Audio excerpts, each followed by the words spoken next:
بسم الله الرحمن الرحيم. اللهم صل على محمد وعلى آل محمد كما صليت على إبراهيم وعلى آل إبراهيم إنك حميد مجيد. اللهم بارك على محمد وعلى آل محمد كما باركت على إبراهيم وعلى آل إبراهيم إنك حميد مجيد. امت محمدیہ صلی اللہ علیہ وسلم میں مفلس کون ہے؟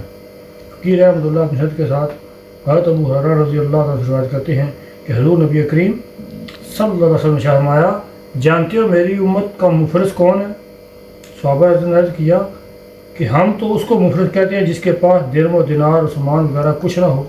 ارشاد فرمایا، میری امت کا مفلس وہ ہے جو قیامت کو نماز روزہ لے کر حاضر ہوگا، مگر کسی کو گالی دی ہوگی، کسی پر تہمت دری ہوگی، کسی کا مال کھایا ہوگا، کسی کا خون گرایا ہوگا، کسی کو مارا پیٹا ہوگا، پس اس شخص کی نیکیوں میں سے ان تمام لوگوں کو بدلے کے طور پر نیکیاں دی جائیں گی۔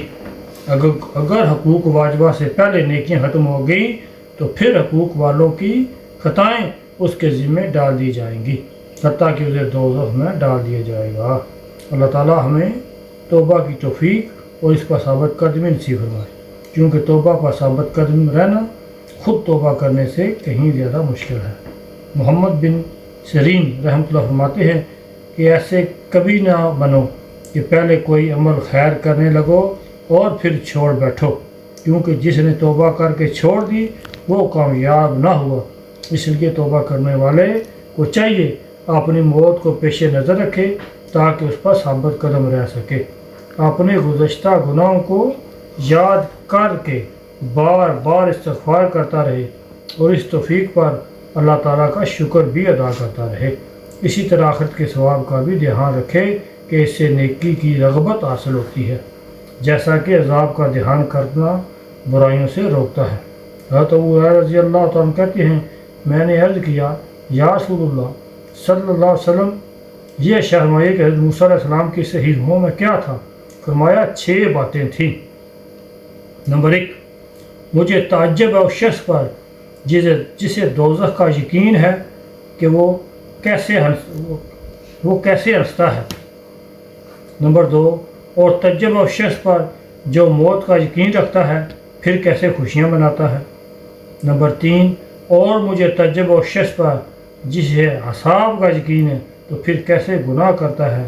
نمبر 4، اور تعجب ہے اس شخص پر جو تقدیر پر یقین رکھتا ہے پھر کیوں مارا پھرتا ہے، بعض روایتوں میں ہے کیوں غم کرتا ہے۔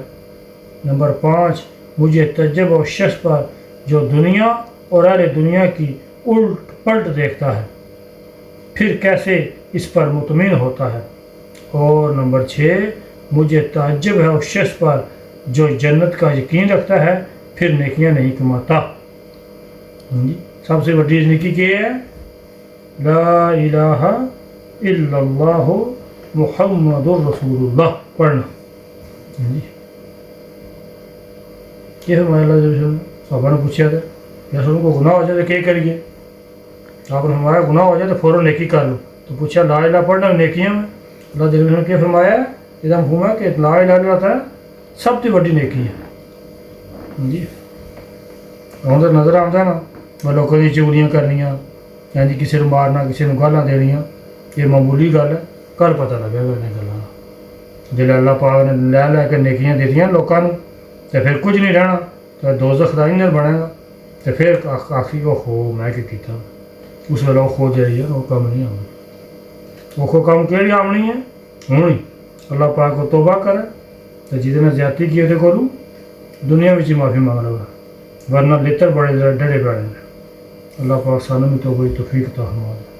سبحانک اللہم و بحمدک اشہد ان لا الہ الا انت استغفرک و اتوب الیک۔